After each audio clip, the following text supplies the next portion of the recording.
Sa ilalim ng tumitirik na init ng araw, abala na ang mga tao sa kani-kanilang gawain. Ngunit may isang lola ang sa amin nakatawag pansin. Isang lolang naghahanda para sa kanyang hanap buhay. Ang paglalatag ng kanyang panindang mga gulay sa gilid ng daan.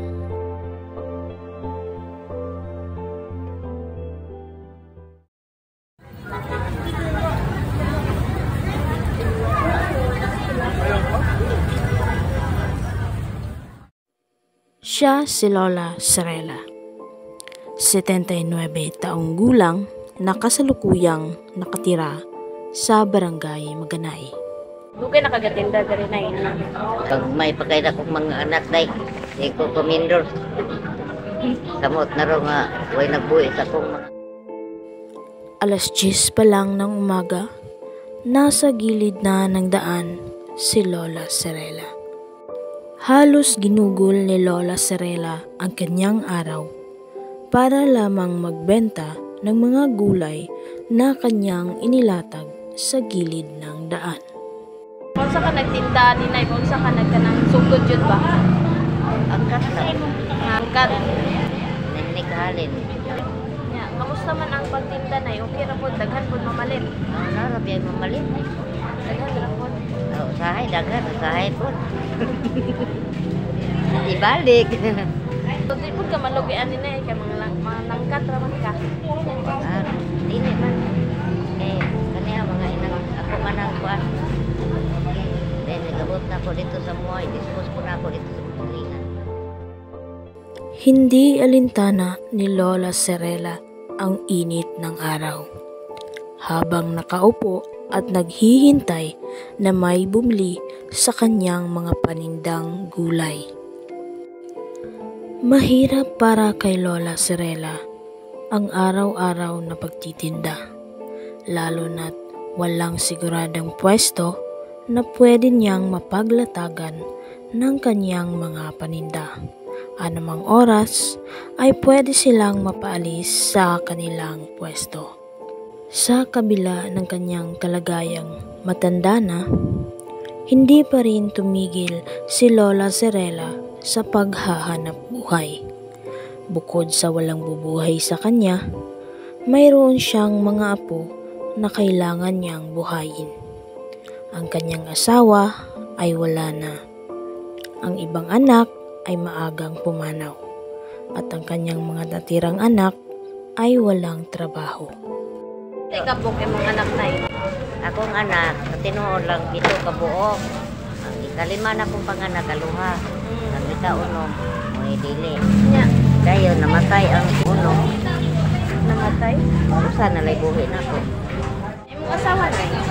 28 na katuig, wa ko'y asawa.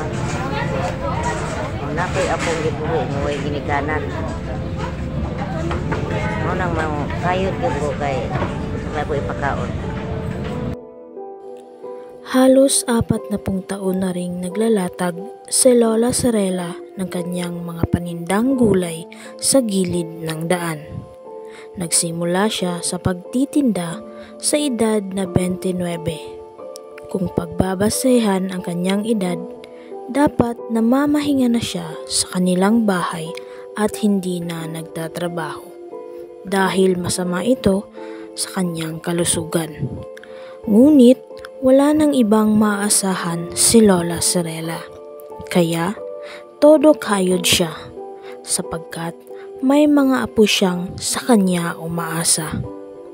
Walang maayos na trabaho ang kanyang anak, kaya si Lola Serela na ang kumakayod at bumubuhay sa kanyang pamilya. Hindi man gaano kalaki ang kita, pero kitang-kita sa kanyang mga mata ang saya pag may bumibili sa kanya. Ang mga gulay na itinitinda ni Lola ay inaangkat niya lamang sa kanyang kakilala. Porsyento lamang ang sa kanya. Siya ang nagtitinda, napapagod at naiinitan. Pero iba ang nakikinabang. Ngunit walang magawa si Lola Serela sapagkat kailangan niyang kumayod sa araw-araw. Dahil kung titigil siya sa pagtitinda, ay wala rin silang makakain. Sa pagtitinda na lamang ng gulay, sila nabubuhay. Uli ka sa nang oras sa Diin na. Ay, alas 8. Araw-araw nakikipagsapalaran si Lola Serela upang mabuhay. Siya na ang tumatayong ina at ama sa kanyang 3 apo na kasalukuyang nag-aaral. Umaga't gabi siyang nakaantabay sa gilid ng daan. Hindi alintana ang pagod at gutom upang makarami ng tindang mga gulay na inilalatag niya sa gilid ng daan. Sa kabila ng hirap at pagod na nararanasan at kinakaharap ni Lola Serela, sa init at bawat pawis na pumapatak dahil sa pagod na nadarama, ay makikita pa rin ang mga ngiti sa labi ni Lola Serela, na tila ba wala siyang pagsubok at hirap na dinadala. Bagkus ay patuloy lamang siya sa kanyang buhay at positibong hinaharap ang lahat at nililibang ang kanyang sarili sa pagtitinda. Dahil ito lamang ang marangal na paraan ang alam niyang kanyang mapagkakitaan.